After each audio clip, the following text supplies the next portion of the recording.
So I talked about this earlier. So this is a session, the good, the bad, and the awesome. So we're going to take a look on both kind of two sides of it. Video is good, video is bad. I mentioned this morning that I had two really big projects that launched last year. One is the TechSmith Academy.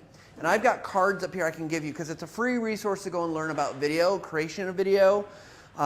We actually did some interviews earlier this year with learning professionals, and we're working on those courses right now that we're going to put out.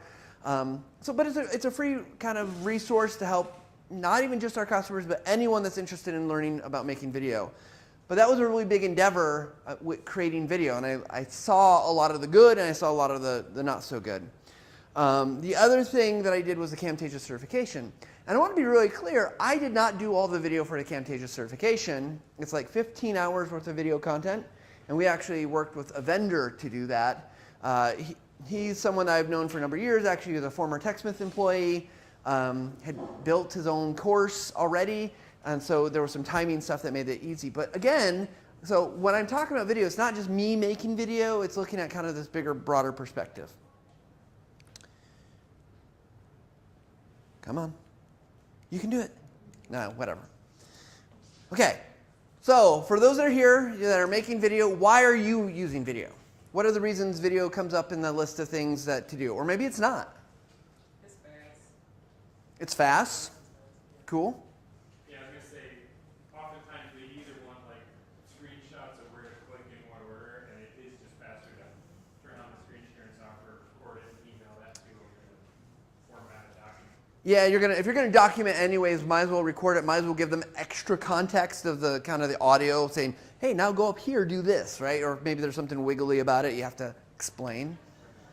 We use it for performance support, software tutorials on our internet. Yep, performance support, a really great way to help somebody actually to do something, especially from a screencasting perspective. You need to see it, but also other video stuff. There's another one back there.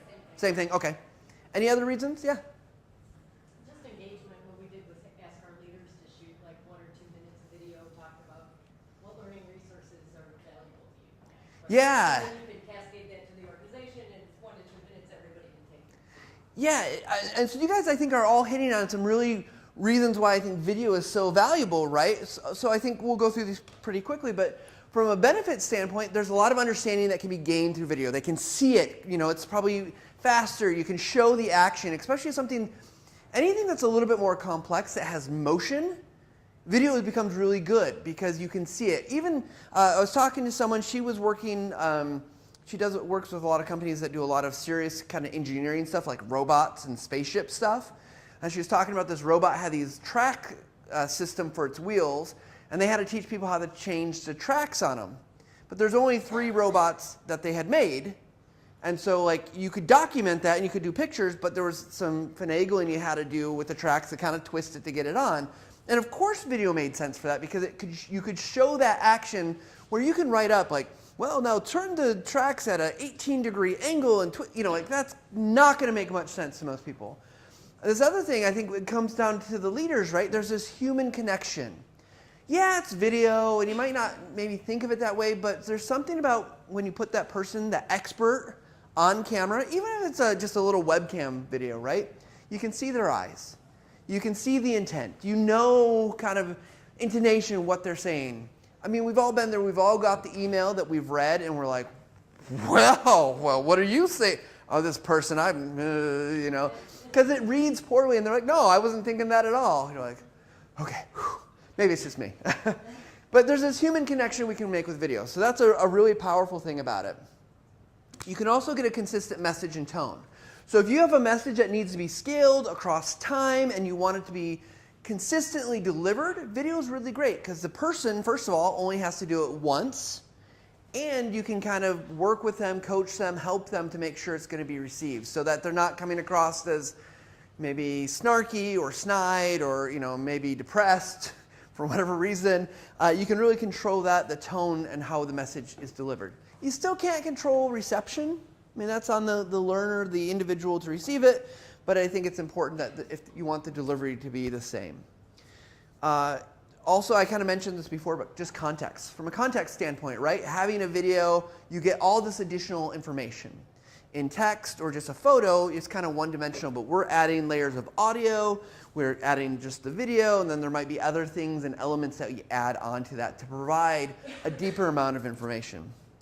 And again, the multiple modalities. Our brains are pretty spectacular. I can look at something and I can hear something and I can process that pretty well. Now there's limits, right? If you got a bunch of different audio tracks going, you can't, like your voice and music and stuff like that, it's gonna be tough, but my brain is pretty good at handling both things. And then I can use that to my advantage. I don't have to say everything, I can sometimes just show. Or if I can't exactly show something, I can add audio content. So it really kind of makes it a multiplier effect to give these multiple modalities. But some of you guys said fast, which I'm surprised, because most people I talk to are like, video's not fast for us. Good, I'm glad it is fast for some, because I think it's a lot about practice, it's a lot about what you're doing and scaling it, but look, it takes time. It takes time to get good. You have been taught, my guess is, since you were very young, how to read, write, do math, and some other things. You're not taught how to make a video. You might be good at those skills, you might develop it. One of our video production guys, his dad was a video producer, and he grew up doing video, so kind of in his blood, but no, most of us aren't that. We know it takes money. Now there's cheap ways to do video.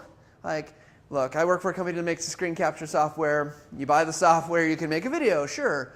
But if you want something that's higher end production, takes some money. And maybe that money is people resources. Take some time.